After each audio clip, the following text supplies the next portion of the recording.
Hello दोस्तों, नमस्ते, प्रणाम, हर हर महादेव, राधे राधे। आप सबके स्वागत करती हूँ दोस्तों अपना यूट्यूब चैनल में। तो आज मैं बहुत ही प्यारा एक माता रानी का गीत लेकर आई हूँ।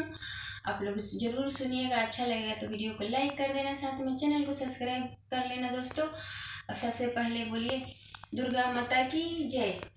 तो आप लोगों से मैं सुनाऊंगी।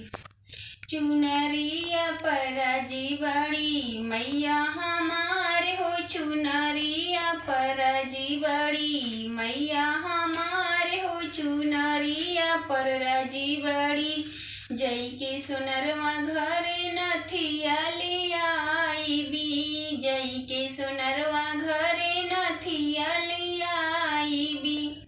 टिकवा पहिराई हमार बिंदिया के साथ हो, चुनरिए पर राजी बड़ी मैया हमारे हो, चुनरिए पर राजी बड़ी।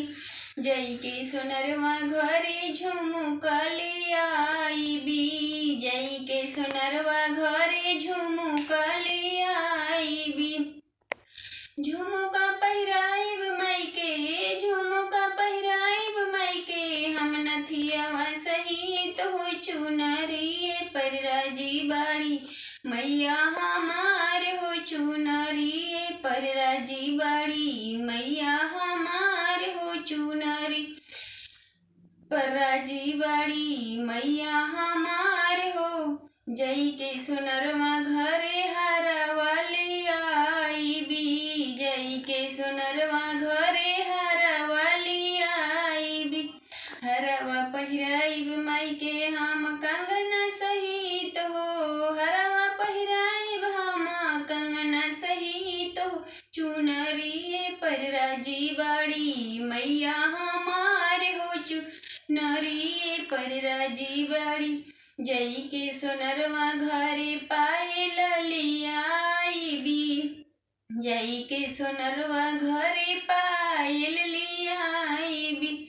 पायल पहिराइब मायके, पायल पहिराइब मायके, बिछुआ के साथ हो, चुनरिए पर राजी बाड़ी मैया हमारे हो, चुनरिए पर राजी बाड़ी मैया हमारे हो, चुनरिए पर राजी बाड़ी मैया हमारे।